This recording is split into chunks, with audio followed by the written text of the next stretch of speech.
Hi friends, welcome to കാർബഡേ. കാർബഡേത്തിൻ്റെ മറ്റൊരു എപ്പിസോഡിലേക്ക് എല്ലാ പ്രേക്ഷകർക്കും സ്വാഗതം. ഈ ഒരു എപ്പിസോഡിൽ നാം നോക്കുന്നത് കൺസെപ്റ്റ് പാർട്ടിലെ അടുത്ത അധ്യായമാണ്, അടുത്ത ഭാഗമാണ്. രണ്ടാമത്തെ പാർട്ടിലെ കുറച്ച് കൺസെപ്റ്റ്, ഐഡിയാസ്, ടേംസ് നോക്കാൻ പോവുകയാണ്. വേദാന്ത വരെയാണ് നമ്മൾ നോക്കിയത്. അതായത് ഭാരതവർഷ സഭാ സമിതി, വർണ്ണാശ്രമ വേദാന്ത, ഈ കാര്യങ്ങളാണ് നോക്കിയത്. തുടർന്നുള്ളത് നോക്കാം. അതിലാദ്യമായിട്ട് വരുന്നത് പുരുഷാർത്ഥാസ്, 4 എയിംസ് ഓഫ് ലൈഫ് എന്നറിയപ്പെടുന്ന പുരുഷാർത്ഥയാണ്. അതിൽ പുരുഷാർത്ഥ എന്ന് പറയുന്നത് എന്താണ്? അതായത് ഇറ്റ്സ് മനുഷ്യൻ്റെ ജീവിതത്തിലെ 4 ലക്ഷ്യങ്ങൾ, ജീവിത ലക്ഷ്യങ്ങൾ എന്ന് പറയും. അവയാണ് ധർമ്മ, അർത്ഥ, കാമ, മോക്ഷ. ധർമ്മ എന്ന് പറഞ്ഞാൽ ഡ്യൂട്ടീസാണ്, അർത്ഥ എന്ന് പറയുന്നത് പ്രോസ്പെരിറ്റിയാണ്, കാമ എന്ന് പറയുന്നത് പ്ലഷറാണ്, മോക്ഷ എന്ന് പറയുന്നത് ലിബറേഷൻ, സാൽവേഷൻ. അപ്പോൾ ഒരു എൻഡിൽ വരുന്ന സംഭവം. ഇതിന് ഒരു മനുഷ്യൻ്റെ ജീവിത പരിപൂർത്തിയുടെ ബ്ലൂ പ്രിൻ്റ് എന്നൊക്കെ പറയാൻ കഴിയുന്ന സംഭവമാണ്. ഓക്കെ, സോ അടുത്തത് റിനാസ് എന്ന് പറയും. റിനാസ് എന്ന് പറയുന്നത് ഇൻഡക്റ്റ്. നമ്മുടെ ഹിന്ദു ഫിലോസഫി അനുസരിച്ച്, ഹിന്ദു ധർമ്മം അനുസരിച്ച് മനുഷ്യന് ഒരുപാട് ഉത്തരവാദിത്തങ്ങളുണ്ട്. അതിൽ ആരോടൊക്കെയാണ്? പ്രധാനപ്പെട്ട 3 ഉത്തരവാദിത്തമാണ്. ദൈവത്തോട്, ഋഷിമാരോട്, അതുപോലെ നിങ്ങളുടെ ആൻസസ്റ്റേഴ്സിനോട്. 3 തരത്തിലുള്ള ഇതാണുള്ളത്. അതിന് ഫർദർ നമുക്ക് പറയുകയാണെങ്കിൽ ദൈവത്തോടുണ്ട്, ടീച്ചേഴ്സിനോടുണ്ട്, അതായത് ഗുരുക്കന്മാരോടുണ്ട്, പിന്നെ ആൻസസ്റ്റേഴ്സിനോടുണ്ട്. സോ അതിന് 3 എണ്ണമായിട്ട് തിരിക്കാം. അതാണ് ദേവറിന, ഋഷിറിന, പിതൃറിന എന്ന് പറയുന്നത്. ദേവറിന എന്ന് പറയുന്നത് ദൈവത്തോടുള്ള, അത് എങ്ങനെയൊക്കെയാണ് ഫുൾഫിൽ ചെയ്യാൻ കഴിയുക എന്ന് പറഞ്ഞത്, യജ്ഞം, ദൈവത്തോടുള്ള മന്ത്രങ്ങൾ ഉച്ചരിച്ചും മറ്റ് യജ്ഞങ്ങളും യാഗങ്ങളും ഒക്കെ നടത്തിയിട്ട് നമുക്ക് ദേവറിന, ദൈവത്തോടുള്ള നന്ദി കാണിക്കാം, അല്ലെങ്കിൽ കടമ കാണിക്കാം. അടുത്തത് ഋഷി. ഋഷി എന്ന് പറയുന്നത് നമ്മുടെ സന്യാസിമാരും ഗുരുക്കന്മാർക്കും അവരോട് അവരുടെ കാര്യങ്ങൾ, അവർ പറയുന്ന കാര്യങ്ങളനുസരിച്ചും, അതുപോലെ തന്നെ അവരുടെ പ്രത്യേക ദിവസങ്ങളിൽ നമ്മുടെ ശരീരത്തെ നിയന്ത്രിച്ചും, അതുപോലെ ഫാസ്റ്റിംഗ് ഒക്കെ നടത്തിയിട്ടും ആ ഒരു ധർമ്മം നടത്താം. മറ്റൊന്നാണ് പിതൃറിന, അതായത് നമ്മളുടെ ആൻസിസ്റ്റേഴ്സിനോടുള്ള, അതായത് തൻ്റെ ഒരു നമ്മുടെ കുടുംബം നിലനിർത്തുക എന്ന് പറയും. അതായത് ഓഫ് സ്പ്രിങ് കൊണ്ടുവരിക എന്നുള്ളതാണ് നമ്മുടെ ഒരു മെയിനായിട്ടുള്ള ധർമ്മം. ഈ മനുഷ്യകുലം നിലനിർത്തിയേ പറ്റൂ. അപ്പോൾ ആൻസിസ്റ്റേഴ്സിനോടുള്ള ഒരു കടമയുണ്ട്, അതാണ് പിതൃറിന എന്ന് പറയുന്നത്. അപ്പോൾ അവരുടെ ക്ഷേമത്തിനും ഐശ്വര്യത്തിനും വേണ്ടിയിട്ട് നമ്മൾ പല ഓഫറിങ്സും യജ്ഞങ്ങളൊക്കെ നടത്തേണ്ടി വരും. സോ സംസ്കാരാസാണ്, 16 തരത്തിലുള്ള സംസ്കാരാസാണുള്ളത്. എന്താണ് സംസ്കാരാസ്? ധർമ്മശാസ്ത്രത്തിൽ 16 തരത്തിലുള്ള സംസ്കാരത്തിനെ കുറിച്ചാണ് പറയുന്നത്. അതായത് നമ്മുടെ ജീവിതത്തിലെ പല പല സെലിബ്രേഷൻസ് എന്ന് പറയാം, അല്ലെങ്കിൽ ആചാരങ്ങളെന്ന് പറയാം. അത് ജീവിതത്തിൻ്റെ ഓരോ ഘട്ടങ്ങളിലുണ്ടാവും. ഇപ്പോൾ ജനനം മുതൽ നമ്മൾ ഓരോ പ്രാക്ടീസുകൾ നടത്തും. ഇപ്പോൾ നൂല് കെട്ടുന്നതായാലും അങ്ങനെ വിദ്യാഭ്യാസത്തിന് പോകുമ്പോഴുള്ളത്, അതാണ് ഈ സംസ്കാരാസ് എന്ന് പറയുന്നത്. സോ അത് ആ കാലഘട്ടത്തിൽ ഉണ്ടായിരുന്ന സംസ്കാരാസ് ഏതൊക്കെ വെച്ചാൽ, ഗർഭധാന കൺസെപ്റ്റ്, അതായത് നമ്മുടെ കൺസെപ്റ്റ് ചെയ്യുന്ന സമയത്തുള്ളൊരു ട്രഡീഷനായിരുന്നു, ഒരു ഇതിൻ്റെ ഭാഗമായിട്ട് നടത്തിയിരുന്ന ഒരു സെറമണി ആയിരുന്നു ഗർഭധാര എന്ന് പറയുന്നത്.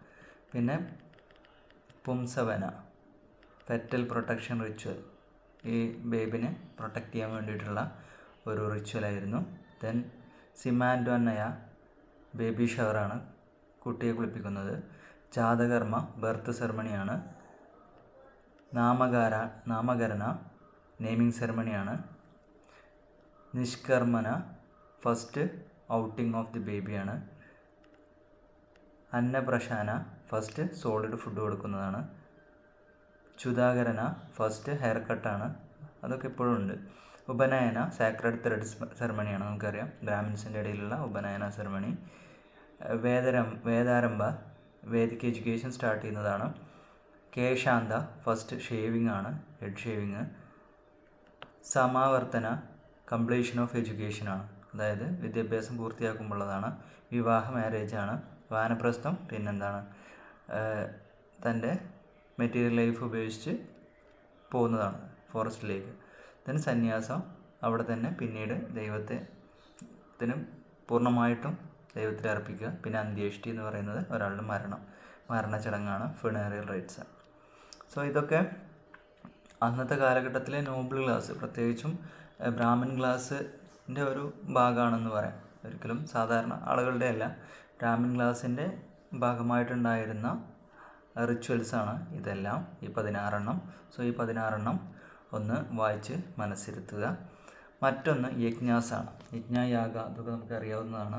റിച്വൽസാണ്, സാക്രിഫൈസാണ്. വേദിക് സമയത്താണ് ഇത് മെയിനായിട്ട് നിലനിന്നിരുന്നത്. ഇതിൽ നമുക്ക് 5 തരത്തിലുള്ള, മെയിനായിട്ട് 5 തരത്തിലുള്ള യജ്ഞാസാണ് ഉണ്ടായിരുന്നത്. അതാണ് പകയജ്ഞ, സോമയജ്ഞ, ദെൻ ഹാവിർയജ്ഞ, പഞ്ചമഹായജ്ഞ, വേദാവൃതാസ്.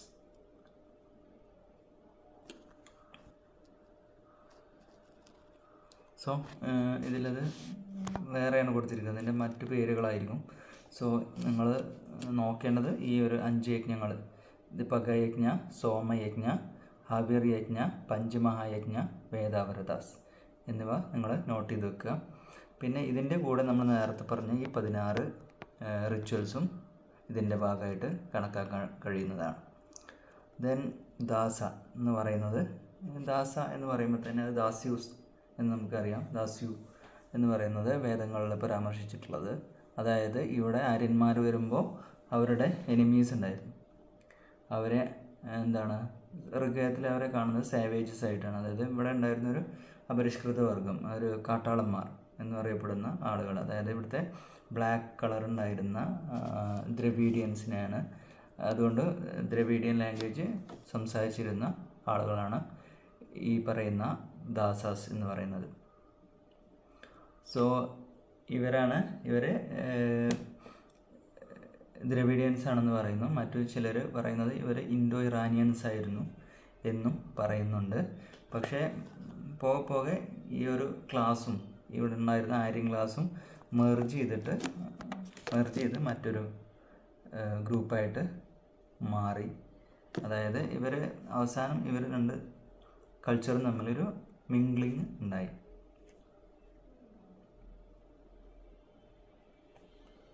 അതാണ് ദാസ എന്ന് പറയുന്നത്. സോ ഇതാണ് ഈ ഒരു എപ്പിസോഡിൽ നമുക്ക് ചർച്ച ചെയ്യാനുണ്ടായിരുന്നത്. സോ പുരുഷാർത്ഥ, റിന, സംസ്കാര, യജ്ഞ, ദാസ. ഒന്നുകൂടി നോക്കാം. പുരുഷാർത്ഥ എന്ന് പറയുന്നത് മനുഷ്യന് പോകേണ്ടിയിരുന്ന 4 ഘട്ടങ്ങളാണ്.